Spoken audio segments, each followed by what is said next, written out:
Greetings, traveler.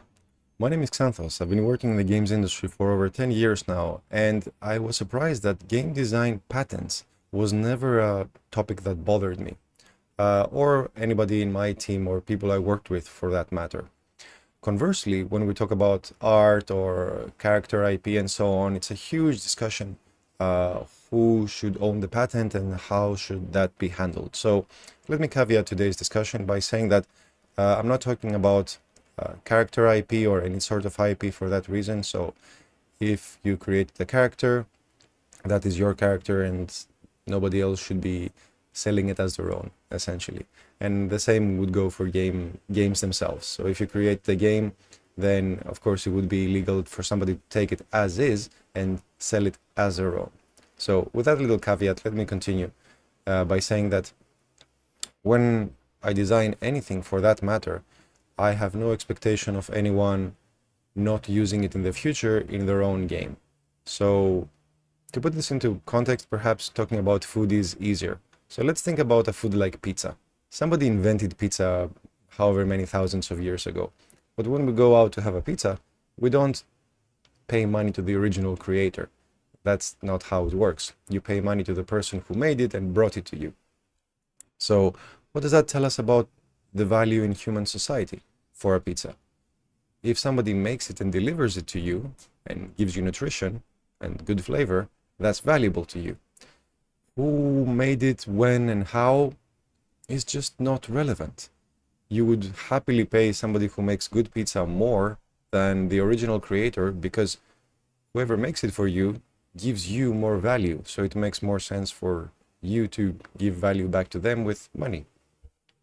So I believe games are similar, especially game features. It wouldn't make sense to say, well, somebody invented horror games, so all money from horror games should go to that person forever because that's the original inventor. That wouldn't make sense, right? Instead, if somebody makes a good horror game, then you have all the more reason to buy that game because that game specifically gives you value.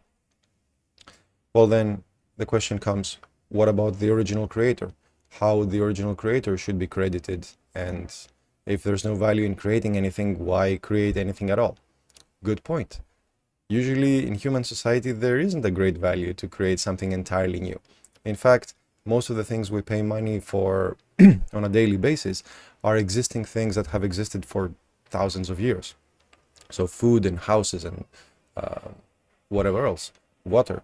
You pay for the delivery of these goods, but you don't expect new water to be invented every day just to pay for it. So in that sense, when we're creating games, I never felt the need to patent it or protect it or make sure that nobody else copies it and so on, because to be honest, nobody cares who invented a certain mechanic in a game. What people really care about is that game good, and where can they buy it, and what value can a specific game deliver to a player? That is what is very valuable to human society. Who invented something is not interesting at all, I think, to anyone. Well, what about the original creator then? What value does the creator get out of making something new or inventing something or spending time and money researching it and so on? Well, once it's out, right? It's kind of like music. You cannot prevent people from copying it or listening to it whenever they want. But what you can get out of that process is the process itself. So you know where this new invention came from, you know if that new mechanic was inspired by something specific or it's trying to achieve something specific. Through that research process, you have done all the hard work required to understand what's missing in the world right now and how this new thing is going to solve a new problem. There's real value in that. And there's value that other people will not be able to simply copy. They might be able to copy the results, the final form of it, but because they don't know the motivation behind its creation, then they're sort of lacking the point. Think about a game that's simply copying a famous game, same mechanics, same style of gameplay and so on, but when you play it, you feel that something is missing. The story is there, but it's not really hitting home. The game mechanics are there, but They don't feel as good as the original famous game. And I believe that's the reason why. Copying the end result without understanding why things are the way they are, basically results in a less enjoyable experience, and it doesn't make the game impact the player in the same way.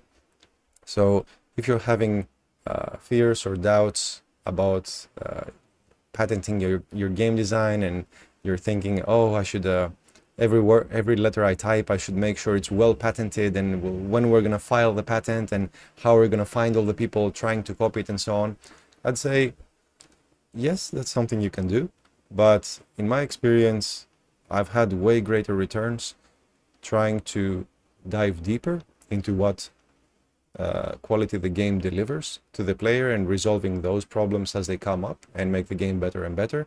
That process